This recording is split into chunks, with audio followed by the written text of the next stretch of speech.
ഇന്ന് എല്ലാവർക്കും ദൈവാത്മാവിനെ ആകെ ഒരു കാര്യത്തിൽ അടുത്തുള്ള എന്താണ്? പ്രവചനം പറയുന്നവനും വ്യാഖ്യാനിക്കാൻ നമ്മളെ സഹായിക്കുന്നവനും അത്ഭുത പ്രവർത്തികൾ ചെയ്യുന്നവനായിട്ടും. എന്നാൽ അതിനു മുമ്പ് എന്താണ്? പാപത്തിന്റെ പരീക്ഷണ ഘട്ടങ്ങളിൽ അവനോട് വാദിച്ചുകൊണ്ടിരുന്നവനായ ദൈവത്തിന്റെ പരിശുദ്ധാത്മാവ്. അങ്ങനെ വ്യത്യസ്തനായി ജീവിക്കാൻ തീരുമാനമെടുത്തവരിലാണ് ദൈവാത്മാവ് ബാക്കിയുള്ള പ്രവർത്തികൾ ചെയ്യുന്നത്. ഞാൻ പറഞ്ഞത് മനസ്സിലാകുന്നുണ്ടല്ലോ? വ്യത്യസ്തമായി ജീവിക്കാൻ, അല്ലെങ്കിൽ പാപത്തിൽ വീണുപോകാതെ ദൈവത്തിന്റെ ആത്മാവിനെ ദുഃഖിപ്പിക്കാതെ ജീവിക്കാൻ തീരുമാനമെടുക്കുന്നവരിൽ ദൈവത്തിന്റെ ആത്മാവ് ഫെർദറായിട്ട് വർക്ക് ചെയ്തുകൊണ്ടിരിക്കും. അല്ലേ? ഫെർദറായിട്ട് വർക്ക് ചെയ്യുന്നു. അല്ലാതെ ഒരു ദിവസം സുപ്രഭാതത്തിൽ പെട്ടെന്ന് ദൈവാത്മാവ് ഒരു കാര്യം നമുക്ക് അങ്ങ് ചെയ്തു തരിക എന്നുള്ളത്. അങ്ങനെ ചെയ്താൽ തന്നെ ദൈവത്തിന്റെ കരുണാകൃപ എന്നാണ് ഞാൻ പറയുന്നുള്ളൂ. പക്ഷേ ദൈവം നമ്മൾ ഇന്ന് പ്രതീക്ഷിക്കുന്നത് എന്താണ്? ദൈവത്തിന്റെ ആത്മാവിന് കമ്മ്യൂണിക്കേറ്റ് ചെയ്യാനായിട്ട് നമ്മുടെ ആത്മാവ് എപ്പോഴും വാതിൽ തുറന്നിട്ടിരിക്കണം എന്നുള്ളതാണ്. ദൈവത്തിന്റെ ആത്മാവ് നമ്മുടെ ഹൃദയത്തിന്റെ ഉള്ളിൽ വാസം ചെയ്യേണ്ടതിന്, ദൈവത്തിന്റെ ആത്മാവിനെ നമ്മുടെ ഹൃദയത്തിന്റെ ഉള്ളിൽ തന്നെ നിലനിർത്തേണ്ടതിന് വേണ്ടി നമ്മൾ പരിശ്രമിച്ചുകൊണ്ടിരിക്കണം എന്നുള്ളതാണ് കർത്താവ് നമ്മിൽ നിന്ന് പ്രതീക്ഷിക്കുന്നത്. യോസഫിന്റെ ജീവിതമൊക്കെ ഒന്ന് ആലോചിച്ച് നോക്കുക. അവിടെ എല്ലാം ദൈവത്തിന്റെ ആത്മാവിന്റെ പ്രവർത്തനം അവന് കൃത്യമായിട്ടാണ്. അവന്റെ വിനയം ഒന്ന് ആലോചിച്ച് നോക്കുക. എനിക്ക് പലപ്പോഴും എൻ്റെ മനസ്സിലെ ഒരു സംശയം, ഈ കൃപാവരങ്ങൾ എന്തെങ്കിലും കിട്ടിക്കഴിഞ്ഞാൽ നമ്മൾ നോർമലി അങ്ങ് അഹങ്കാരികളാകുകയാണ്, അല്ലേ? പിന്നെ ഉപയോഗിക്കുന്ന വാക്കുകളും എല്ലാം ഒരു അഹങ്കാരത്തിന്റെ വാക്കേ ഉപയോഗിക്കത്തുള്ളൂ. എനിക്കറിയത്തില്ല എന്തുകൊണ്ടാണ്. ഞാൻ ഈ കൃപാവരങ്ങൾ ഉപയോഗിക്കുന്ന ആളാണ് കേട്ടോ. ഞാനിവിടെ പ്രവചിക്കാൻ വന്നൊന്നും അല്ലെങ്കിൽ എനിക്ക് പ്രവചനപരമൊക്കെ ഉണ്ട്, പേടിക്കൊന്നും വേണ്ട. എന്നാലും ഞാൻ പറഞ്ഞത് അത് ഓരോരുത്തരുടെ വീട്ടിൽ ഒന്നും ചെയ്യേണ്ട കാര്യമില്ല. ഞാൻ ആദിവാസികളിടയ്ക്കും പാവങ്ങളിടയ്ക്കൊക്കെ വർക്ക് ചെയ്യുമ്പോൾ അവരോട് ദൈവത്തിന് സംസാരിക്കണമെങ്കിൽ സംസാരിച്ചോളും. നിങ്ങൾ അതിനെക്കുറിച്ച് വിഷമിക്കേണ്ട കാര്യമൊന്നുമില്ല. ഇവിടെ പ്രവാചകന്മാർ ഇഷ്ടം പോലെ ഉണ്ടല്ലോ, പിന്നെ ഞാനിവിടെ വന്ന് വരേണ്ട കാര്യമില്ല. മിഷൻ ഫീൽഡിൽ ചെല്ലുമ്പോഴുള്ള ഒരു പ്രത്യേകതയുണ്ട്. ഞാൻ പലയിടത്തും അത് പറഞ്ഞിട്ടുണ്ട്. നമ്മുടെ സഭകളിലൊക്കെ എല്ലാത്തിനും ഡിഫറൻറ്റ് സ്പെഷ്യലിസ്റ്റുകളുണ്ട്. പ്രവചിക്കാൻ ഒരാളുണ്ട്, പ്രസംഗിക്കാൻ ഒരാളുണ്ട്, അല്ലെങ്കിൽ രോഗശാന്തിക്ക് വേണ്ടി ഒരാളുണ്ട്, ഭൂതശാന്തിക്ക് വേണ്ടി വേറെ ആളുണ്ട്. ഞങ്ങളിപ്പോൾ ഒറ്റയ്ക്ക് വടക്കേ ഇന്ത്യയിലെ ഗ്രാമങ്ങളിൽ ചെല്ലുമ്പം ഞങ്ങൾക്ക് ഇത്രയും പേരെ കൊണ്ടുപോകാൻ പറ്റുമോ? അതുകൊണ്ട് ദൈവം എന്ത് ചെയ്യുമെന്ന് അറിയാമോ? ഞങ്ങൾക്ക് ഇതെല്ലാം കുണിക്ക് തരും, അത്രേ ഉള്ളൂ. അല്ലാതെ വേറെ കാര്യമൊന്നുമില്ല. ദൈവത്തിന് അത് തന്നേ പറ്റുള്ളൂ. കാര്യം എന്ന് വെച്ച് കഴിഞ്ഞാൽ വേറെ ആരും ഞങ്ങൾക്ക് ഒത്തിരി പേര് അവിടെ ഇല്ലാത്തതുകൊണ്ട് we do all these things. അതുകൊണ്ട് എന്താണ് പ്രവചനമെന്നും എന്താണ് രോഗശാന്തി പരമെന്നൊക്കെ ഉള്ളതിനെക്കുറിച്ച് അറിയാവുന്നതുകൊണ്ടാണ് ചിലപ്പോൾ ഞാൻ ഉപയോഗിക്കുക. കൊതിക്കെറിവ് കൊണ്ട് പറയുന്നൊന്നുമല്ല ഇത്, ഇല്ലാത്തത് കൊണ്ട് പറയുന്നതൊന്നുമല്ല. എനിക്ക് വലിയ അത്ഭുതം തോന്നുന്നൊരു കാര്യം, കൃപാവരങ്ങൾ നമ്മൾ പ്രാപിക്കും തോറും വിനയമുള്ളവരായി തീരേണ്ടതിന് പകരം നമ്മൾ എന്തുകൊണ്ട് അഹങ്കാരികളായിത്തീരുന്നു? ഇവിടെ യോസഫ് എന്താണ്? അവൻ വിനയമുള്ളവനായി തീരുകയാണ്. പൗലോസ് പറയുന്നത് ഈ അത്യന്ത ശക്തി മൺകൂടാരങ്ങളിൽ അത്രേ പകർന്നിരിക്കുന്നു. Earthen vessel, മൺകൂടാരങ്ങൾ. ശക്തി വലുതാണ്, പക്ഷെ എവിടെ പകർന്നിരിക്കുന്നത്? മൺകൂടാരങ്ങളിലാണെന്ന് ഓർക്കണം. അഹങ്കരിക്കരുത്, ഇത് പൊട്ടിപ്പോകും. നമ്മൾ മനസ്സിലാക്കാത്ത യാഥാർത്ഥ്യമാണ്. ദൈവത്തിന്റെ അത്യന്ത ശക്തി നമ്മളിൽ പകർന്നിരിക്കുന്നത് മൺകൂടാരങ്ങൾ, മൺപാത്രങ്ങളിലാണ് പകർന്നിരിക്കുന്നത്. അത് മറന്നു പോകരുത്. വെളിപ്പാടുകളുടെ ആധിക്യത്താൽ തന്റെ ദാസനായ പൗലോസ് തകർന്നു പോകുമോ എന്ന് പേടിച്ച് ദൈവം ചെയ്യുന്നത് അവനെ കുത്താനായിട്ട് ഒരു ശൂലം കൊടുത്ത് സാത്താനെ അയച്ചു. ദൈവത്തിന് തന്നെ ഒരു പേടി, ഇവന് വെളിപ്പാടെല്ലാം കൂടെ കൂടുതൽ കൊടുത്തു കഴിഞ്ഞാൽ ചിലപ്പം ഇവൻ പൊട്ടിപ്പോകുമെന്ന് പേടിച്ചിട്ട് ഈ ശൂലം കൊടുത്തു വിട്ടിരിക്കുകയാണ്. നീ ഇതൊന്ന് പരുവപ്പെടുത്തിയെടുക്ക്. സാത്താനോട് പറയാണ്, എന്താണ്? ഇവനെ കുത്ത്. അങ്ങനെ കുത്തി എന്താണ്? ആ മണ്ണൊന്ന് ഉറപ്പിക്കാൻ, ഒന്ന് കുത്തി ഉറപ്പിക്കാൻ മണ്ണ്, ഇല്ലേ? സാത്താൻ ചിന്തിച്ച് വലിയ കാര്യം. സാത്താൻ അത് അറിയത്തില്ലല്ലോ. സാത്താൻ ചിന്തിച്ച് ദൈവത്തിന് അബദ്ധം പറ്റിയത് കാര്യം. ദൈവത്തിന്റെ കർത്താവിന് ഇത് ശൂലം തന്നുവിട്ടിരിക്കുകയാണ്. എന്തിനാണ്? ദൈവത്തിന്റെ ദാസനെ കുത്തിക്കോളാൻ. ഇവിടെ ദൈവത്തിന്റെ ദാസനാണെന്നുള്ളത് ദൈവത്തിന് അറിയത്തില്ലയോ? എന്നെ എന്തിനാ ഏൽപ്പിച്ചത്? അപ്പൊ സാത്താൻ ചിന്തിക്കുന്നതെന്നറിയാമോ? ദൈവത്തിന് അബദ്ധം പറ്റുന്നു. പക്ഷെ ദൈവത്തിന് അബദ്ധം പറ്റിയൊന്നുമല്ല. ദൈവം സാത്താനെ വിട്ടിരിക്കുന്നത് എന്താണെന്നറിയാമോ? അവന്റെ ദാസനെ ശക്തീകരിക്കാൻ വേണ്ടിയാണ്. അവന്റെ ദാസനിലേക്ക് കൂടുതൽ കൃപ പകരേണ്ടതിന്, അവന്റെ ദാസനിലേക്ക് കൂടുതൽ ശക്തി പകരേണ്ടതിന്, അവന്റെ ദാസനിലേക്ക് കൂടുതൽ വെളിപ്പാടുകൾ പകരേണ്ടതിന്. കാരണം ഈ എർത്തൻ വെസൽ പൊട്ടിപ്പോകാതിരിക്കാൻ അതിനെ ഉറപ്പിച്ചിട്ട് വേണം കർത്താവിന് എന്ത് ചെയ്യാൻ? കൂടുതൽ വെളിപ്പാടുകളെ അവന് നൽകേണ്ടത്. സാത്താൻ ദൈവത്തിന് അബദ്ധം പറ്റത്തില്ല. ഈ എർത്തൻ വെസൽ പൊട്ടിപ്പോകാതിരിക്കാൻ അതിനെ ശക്തീകരിക്കേണ്ടതിന് വേണ്ടിയാണ് കർത്താവ് ശൂലം കൊടുത്ത് സാത്താനെ അയച്ചിരിക്കുന്നത്. നമ്മളൊരു എർത്തൻ വെസൽ ആണെന്നുള്ള കാര്യം നമ്മൾ എപ്പോഴും ഓർത്തിരിക്കും. നമ്മളൊരു എർത്തൻ വെസൽ.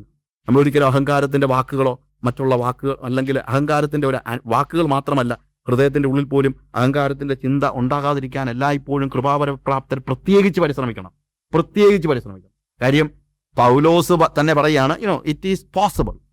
ഈ വെളിപ്പാടുകളുടെ ആധിക്യം കൊണ്ട് ഞാനൊരു പക്ഷെ നിഗളിച്ച് പോയേക്കാം. It is possible.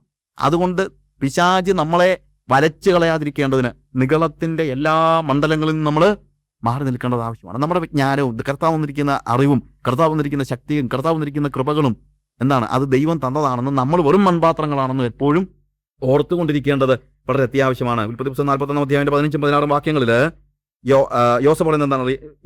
യോസഫിനോട് ഫറവോൻ സംസാരിക്കുകയാണ്. നീ ഒരു സ്വപ്നം കേട്ടാൽ വ്യാഖ്യാനിക്കുമെന്ന് ഞാൻ അറിഞ്ഞിരിക്കുന്നു. ഞാൻ അങ്ങനെ കേട്ടല്ലോ, നീ ഒരു സ്വപ്നം കേട്ടാൽ വ്യാഖ്യാനിക്കുമെന്ന് ഞാൻ അറിഞ്ഞിരിക്കുന്നു. ഫറവോൻ പറയാണ്.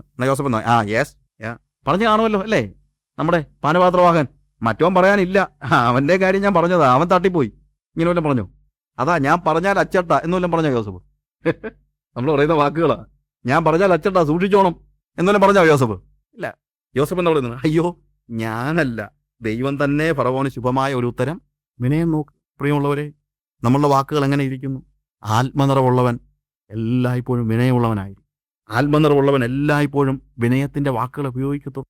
ദാനിയേലിന്റെ പുസ്തകത്തിൽ ദാനിയേലിന് കർത്താവ് രഹസ്യങ്ങളെ വെളിപ്പെടുത്തുന്നതിനെ കുറിച്ച് അതിന്റെ 2-ാം അധ്യായം 26 മുതലുള്ള വാക്യങ്ങൾ, ഞാൻ ഇത് ഓരോ ഭാഗങ്ങൾ വായിക്കാനായിട്ട് എനിക്ക് സമയത്തിന്റെ പരിമിതി ഒത്തിരി കൂടുതലുള്ളതുകൊണ്ടാണ് ഞാൻ ആ രീതിയിലേക്ക് പോകാനായിട്ട് പരിശ്രമിക്കുന്നില്ല.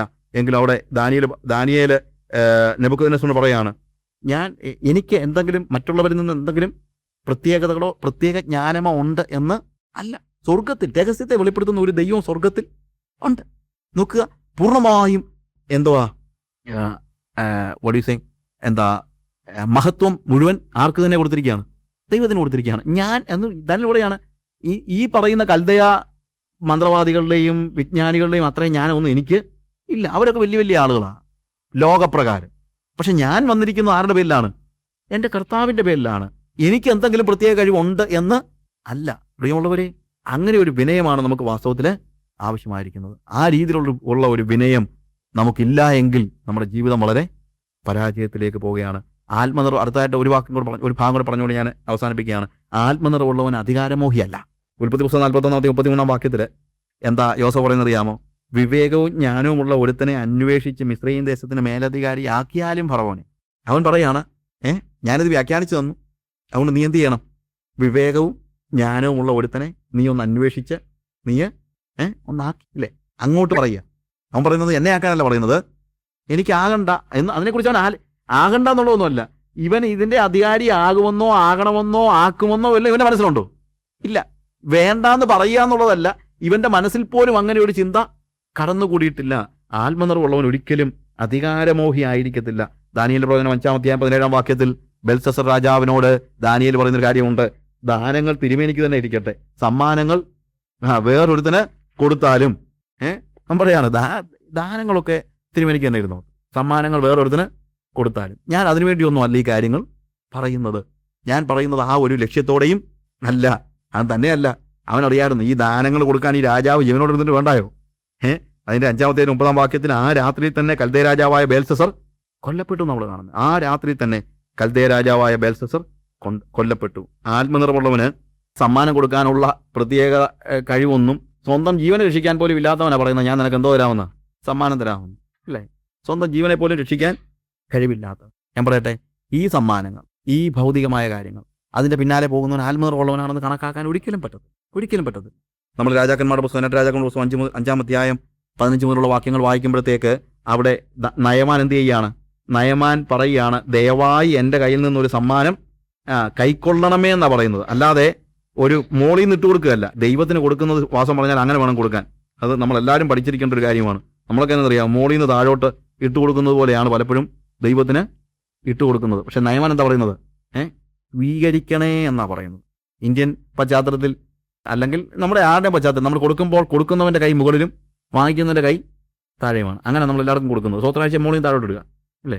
മോളിൽ താഴോട്ട് ഇടുക എന്ന് വെച്ച് കഴിഞ്ഞാൽ ഞാനാണ് മോളിൽ, ദൈവം താഴെ. പക്ഷേ ഇന്ത്യൻ പശ്ചാത്തലത്തിൽ എന്താണെന്നറിയാമോ? നമ്മൾ അർപ്പിക്കുകയാണ്. അർപ്പിക്കുമ്പോൾ കൊടുക്കുന്നവന്റെ കൈ താഴെയും എടുക്കുന്നവന്റെ കൈ മുകളിലുമാണ്. അങ്ങനെ വേണം ദൈവത്തിന് കൊടുക്കാൻ. അങ്ങനെ വേണം മനുഷ്യന് കൊടുക്കാൻ. ദൈവത്തിന് കൊടുക്കുന്നത് പോട്ടെ, മനുഷ്യന് കൊടുക്കാനും അങ്ങനെ വേണം. കൊടുക്കുന്നവനല്ല വലിയ ആള്, സ്വീകരിക്കുന്നവനാണ്, അല്ലേ? സ്വീകരിക്കുന്നവനാണ്. അത് നമ്മൾ മറന്നു പോകരുത്. ആത്മനിറവുള്ളവന് ഒടുവിൽ എന്താണ് കാണുന്നത്? ദൈവാത്മാവുള്ളവൻ കാരാഗ്രഹത്തിൽ കിടക്കേണ്ടി വന്നേക്കാം. എന്നാൽ അവന്റെ ഉള്ളിൽ അവനോട് വാദിക്കുന്ന ദൈവത്തിന്റെ ആത്മാവ് വാസം ചെയ്യുന്നുണ്ടെങ്കിൽ ദൈവം അവനെ ഉയർത്തി ദൈവം അവനെ കുറിച്ച് ഉദ്ദേശിക്കുന്ന കാര്യം നിർവഹിക്കാൻ അവന് മടിയില്ല. യോസഫ് പറഞ്ഞത്, രാജ്യം ഭരിക്കാൻ ഭരണനിപുണരായ ആരെയെങ്കിലും ഫറവോൻ കണ്ടെത്തിക്കോളാനാണ് പറഞ്ഞത്, ഇല്ലേ? എന്നാൽ യോസഫിനോട് ഫറവോൻ പറയുന്നത് എന്താണ്? ജ്ഞാനവും അറിവും ഉള്ള ആളെയൊന്നും അല്ല എനിക്ക് ആവശ്യം എന്താണ്? ദൈവാത്മാവുള്ള ഒരുവനെ. അത് നീ അല്ലാതെ വേറെ ആരാ? അതുകൊണ്ട് നീ തന്നെ ഭരണാധികാരി ആയിരിക്കുക. ജ്ഞാനമല്ല വലിയ കാര്യം. എന്താണ്? ദൈവാത്മാവുള്ള വ്യക്തി എന്നുള്ളതാണ് പ്രാധാന്യം അർഹിക്കുന്നത്. ജ്ഞാനമല്ല. അവൻ പണം നോക്കിയില്ല, അവൻ പദവി നോക്കിയില്ല, അവൻ തന്നെ ഉയർത്തി പറഞ്ഞില്ല, അവൻ അഹങ്കാരമില്ലാതെ അവനെ തന്നെ വിനയമുള്ളവനായി കരുതി കണക്കാക്കി. അവന് ലക്ഷ്യങ്ങളോ അല്ലെങ്കിൽ അവന് ഭൗതികമായ ലക്ഷ്യങ്ങളോ ഒന്നുമില്ലായിരുന്നു. പക്ഷെ ദൈവം, അത് അവൻ ദൈവത്തിന്റെ കാര്യം എന്ന് പറയുമ്പോഴും അവനൊരു കാര്യം നമ്മൾ ഏറ്റവും ഒടുവിൽ മനസ്സിലാക്കണം. ഏറ്റവും ഒടുവിൽ പോലും ഈ സമ്പത്തൊന്നും യോസഫിന്റെ തലയ്ക്ക് പിടിച്ചില്ല. ഏറ്റവും ഒടുവിലും നമ്മൾ ചിന്തിക്കുന്നത് ദൈവം അവനെ മാനിച്ചു, എന്നല്ലോ അവന് കിട്ടി ഇല്ലേ, ഇതൊന്നും ഇവന്റെ തലയ്ക്ക് പിടിച്ചില്ല. ഇവൻ ഏറ്റവും ഒടുവിൽ അവന്റെ സഹോദരന്മാർ പറഞ്ഞതെന്നറിയാമോ? സഹോദരന്മാരെ, എന്തിനാ ദൈവം ഇങ്ങോട്ട് അയച്ചെന്നറിയാമോ? എന്താണ്? നമുക്ക് നിങ്ങളുടെ രക്ഷയ്ക്ക് വേണ്ടി വീണ്ടും ഒരിക്കലൂടെ നിങ്ങൾ കേൾക്കുകയാണെങ്കിൽ നിങ്ങൾക്കൊരു പക്ഷേ കുറെ കൂടെ കൃത്യമായിട്ട് മനസ്സിലാക്കാനായിട്ട് കഴിഞ്ഞേക്കുമെന്ന് ഞാൻ വിശ്വസിക്കുന്നു. പ്രിയമുള്ളവരെ, നമുക്ക് നമ്മുടെ കണ്ണുകളെ ഒരു നിമിഷം അടയ്ക്കാം. തൃത്വത്തെക്കുറിച്ചുള്ള ആഴത്തിലുള്ള പഠനം ഒരു പക്ഷേ ബുദ്ധിപരമായി നമുക്ക് ചില കാര്യങ്ങളൊക്കെ മനസ്സിലാക്കാൻ പര്യാപ്തമായേക്കാം. ദൈവത്തിൻ്റെ യാഥാർത്ഥ്യങ്ങൾ ദൈവം തന്നെ വെളിപ്പെടുത്തിയാൽ മതിയാണ്. അത് വെളിപ്പാടായിട്ട് നമുക്ക് തിരിച്ചറിയാൻ കഴിയും. ഭൂമിയിലുള്ള കാര്യങ്ങൾ പറയുവാൻ മനസ്സിലാക്കാൻ തന്നെ നമുക്ക് പ്രയാസമാണെങ്കിൽ സ്വർഗത്തിലുള്ളത് മനസ്സിലാക്കാൻ നമുക്ക് ഇന്ന് രാത്രിയിൽ നമുക്ക് ദൈവിക തൃത്വത്തെ വെളിപ്പാടിൽ അറിയുവാനായിട്ട് കർത്താവ് കൊടുക്കാം. നമ്മളത് സ്വീകരിക്കുക എന്നുള്ളത്. ദൈവത്തിൻ്റെ ആത്മാവ് ദൈവം നമ്മിലേക്ക് പകർന്നു തന്നത് എന്നേക്കും നമ്മിൽ അത് വസിക്കേണ്ടതിന് വേണ്ടിയാണ്, എന്നേക്കും വാദിച്ചുകൊണ്ടിരിക്കേണ്ടതിന് വേണ്ടി. എന്നാൽ ദൈവാത്മാവിനെ ധിക്കരിച്ച് സ്വന്തം ഇച്ഛകൾക്ക് അനുസരിച്ച് ഒരു ജഡമെന്നതുപോലെ പ്രവർത്തിക്കാൻ തുടങ്ങുമ്പോൾ കർത്താവ് പറയുന്നില്ല, ദൈവത്തിൻ്റെ ആത്മാവ് ഇനി എന്നും നിങ്ങളിൽ വാദിച്ചുകൊണ്ടിരിക്കുന്നു. പ്രിയമുള്ളവരെ, നമ്മൾ എന്നേക്കും വസിക്കേണ്ടതിന് വേണ്ടി തന്ന പരിശുദ്ധാത്മാവിനെ നമ്മുടെ പാപപ്രവർത്തികളാൽ നമ്മിൽ നിർത്തി കളയത്തക്ക ഒരവസ്ഥയിലേക്ക് നിങ്ങൾ വീണു പോകരുത്. കർത്താവിനോട് നമുക്ക് ആത്മാർത്ഥത്തോടെ പ്രാർത്ഥിക്കും. കർത്താവെ, നിന്റെ പരിശുദ്ധാത്മാവിനെ എന്നിൽ നിന്ന് എടുക്കരുതേ. കർത്താവെ, എന്നോട് നിരന്തരം വാദിച്ചുകൊണ്ടിരിക്കണം. കർത്താവെ, പ്രവചിക്കുവാനും വ്യാഖ്യാനിക്കുവാനും അത്ഭുതം പ്രവർത്തിക്കാനും മാത്രമല്ല, കർത്താവെ, പാപത്തോട് പോരാടുന്നതിൽ എന്നെ സഹായിക്കേണ്ടതിന് എൻ്റെ ഹൃദയത്തിൻ്റെ വാദിച്ചുകൊണ്ടിരിക്കണം. എല്ലാവരും അല്പസമയം ദൈവസന്നിധിയിൽ നിങ്ങളുടെ വാക്കുകളെ ഒച്ചത്തിൽ തന്നെ പറ. പല സമയത്ത് നമ്മൾ ഹൃദയത്തിൽ പറഞ്ഞുകൊണ്ടിരിക്കുന്നതൊന്നും ഒരു അർത്ഥവും ഇല്ലാതെ വരും. Just ask God. ദൈവത്തോടൊന്നും നിങ്ങൾ സംസാരിക്കുക. അവൻ എന്തിനാണ് നമുക്ക് ദൈവത്തിൻ്റെ ആത്മാവിനെ തന്നിരിക്കുന്നത്? നമ്മളോട് സംസാരിക്കാൻ വേണ്ടിയാണ്, നമ്മളോട് കമ്മ്യൂണിക്കേറ്റ് ചെയ്യാനാണ്. ഇന്ന് ഈ രാത്രിയിൽ കർത്താവെ, എനിക്ക് നിന്റെ ആത്മാവ് നിരന്തരം എന്നിൽ വസിക്കുകയും എന്നോട് സംവാദിക്കുകയും വേണം. കർത്താവെ, എന്നോട് വാദിച്ചുകൊണ്ടിരിക്കണം. കർത്താവെ, ദോഷമുള്ള കാര്യം ചെയ്ത് ദൈവത്തോട് പാപം ചെയ്യാൻ എനിക്ക് ആഗ്രഹമില്ല. എൻ്റെ ആത്മാവിനോട് നിന്റെ ആത്മാവ് ഓരോ നിമിഷങ്ങളിലും സംവാദിച്ചുകൊണ്ടിരിക്കണമേ എന്ന് നമുക്ക് പ്രാർത്ഥിക്കാം. കർത്താവെ, പലപ്പോഴും പാപത്തിൽ ഞാൻ വീണു പോയിട്ടുണ്ട്. ആ സമയത്തൊക്കെ പരിശുദ്ധാത്മാവ് എന്നോട് വാദിച്ചിരുന്നു, ഞാനതിനെ ഉൾക്കൊണ്ടില്ല, എന്നോട് ക്ഷമിക്കണമേ എന്ന് നമുക്ക് കർത്താവിനോട് പറയാം. വളരെ വൈകായിട്ട് പറയല്ല പ്രിയമുള്ളവരെ, ഞാൻ ഹൃദയത്തിൻ്റെ ഉള്ളിൽ നിന്ന് പറയട്ടെ. നിങ്ങളുടെ ഹൃദയം തുറന്ന് കർത്താവിനോട് പറ, കർത്താവെ, നിന്റെ ആത്മാവ് എന്നോട് വാദിച്ചുകൊണ്ടിരിക്കണമേ. ഞാൻ പലപ്പോഴും അഹങ്കാരിയായി പോയിട്ടുണ്ട്. വിനയമുള്ളവളാകുവാൻ നിന്റെ ആത്മാവിനോട് വാദിച്ചുകൊണ്ടിരിക്കണം. കർത്താവെ, ഞാൻ പലപ്പോഴും അധികാരമോഹിയായി പോയിട്ടുണ്ട്. ഇല്ല കർത്താവെ, വിനയമുള്ളവളാകുവാൻ എന്നോട് നീ വാദിച്ചുകൊണ്ടിരിക്കണമേ. കർത്താവെ, ഞാൻ പലപ്പോഴും ധനമോഹിയായി പോയിട്ടുണ്ട്. കർത്താവെ, അതിൽ നിന്ന് രക്ഷ പ്രാപിക്കുവാൻ നിന്റെ ആത്മാവിനോട് വാദിച്ചുകൊണ്ടിരിക്കണമേ. കർത്താവെ, ഇന്ന് സന്ധ്യയിൽ നമ്മൾ കർത്താവിനോട് ആത്മാർത്ഥതയോടെ ഇത് ആവശ്യപ്പെടുന്നെങ്കിൽ അവൻ തൻ്റെ പരിശുദ്ധാത്മാവിനെ എന്നും വാദിക്കേണ്ടതിന് നമ്മിലേക്ക് അയച്ചു തരും. ദൈവത്തിൻ്റെ ഇഷ്ടത്തിനും ദൈവത്തിൻ്റെ ഇച്ഛകൾക്കും ഒരു വ്യത്യാസം ഉണ്ടാകത്തില്ല. ദൈവം ആഗ്രഹിച്ചത് എന്നും നമ്മിൽ വസിക്കുന്ന ആത്മാവിനെ നമുക്ക് തരാനാ. ആദാമിൽ കൊടുത്ത ആത്മാവിനെ എടുക്കാനവൻ ഒരിക്കലും ആഗ്രഹമില്ലായിരുന്നു. എന്നാൽ ദൈവത്തിൻ്റെ ആത്മാവിൻ്റെ വാദങ്ങൾക്ക് അതിനോട് മറുതരിച്ച് മാറിപ്പോയതായ ജനങ്ങളിൽ നിന്ന് ദൈവത്തിൻ്റെ ആത്മാവിനെ ദൈവം പിൻവലിക്കുകയാണ്. എന്നേക്കും അത് വാദിച്ചുകൊണ്ടിരിക്കത്തില്ല. എന്നാൽ ദൈവത്തിൻ്റെ ഇഷ്ടം എന്താണ്? അവൻ്റെ പെർഫെക്റ്റ് വില്ല് പരിശുദ്ധാത്മാവ് എന്നേക്കും നമ്മിൽ വസിക്കണമെന്നുള്ളതാണ്. അതുകൊണ്ടാണ് പുതിയ നിയമത്തിൽ കർത്താവ് തൻ്റെ പരിശുദ്ധാത്മാവിനെ നൽകുമ്പോൾ എന്നേക്കും നിങ്ങളോടുകൂടെ ഇരിക്കേണ്ടതിന് അവൻ അയച്ചു തരുമെന്ന് പറഞ്ഞത്. പ്രിയമുള്ളവരെ, നമ്മിൽ വാസം ചെയ്യേണ്ടതിന് വേണ്ടി തന്നിരിക്കുന്ന പരിശുദ്ധാത്മാവ് അത്ഭുതം പ്രവർത്തിക്കാൻ വേണ്ടി മാത്രമല്ല, നമ്മുടെ ജീവിതത്തെ ശുദ്ധീകരിക്കുവാൻ, നമ്മുടെ ജീവിതത്തെ വിശുദ്ധമായി സൂക്ഷിക്കുവാൻ, നമ്മുടെ ജീവിതത്തെ വിനയമുള്ളതാക്കി തീർക്കുവാൻ, നമ്മുടെ ജീവിതത്തെ അധികാരമോഹങ്ങളിൽ നിന്ന് വിടുതൽ പ്രാപിപ്പിക്കുവാൻ, നമ്മുടെ ജീവിതത്തെ എല്ലാ ലോകത്തിൻ്റെ മോഹങ്ങളിൽ നിന്നും വിടുതൽ പ്രാപിപ്പിക്കുവാൻ തക്കവണ്ണം നമ്മളെ ശക്തീകരിക്കുന്ന ആത്മാവ് നമ്മിൽ വാദിക്കേണ്ടതിന് നമുക്ക് പ്രാർത്ഥിച്ചുകൊണ്ടിരിക്കുക. ദൈവമായ കർത്താവ് നമ്മളെ സഹായിക്കും.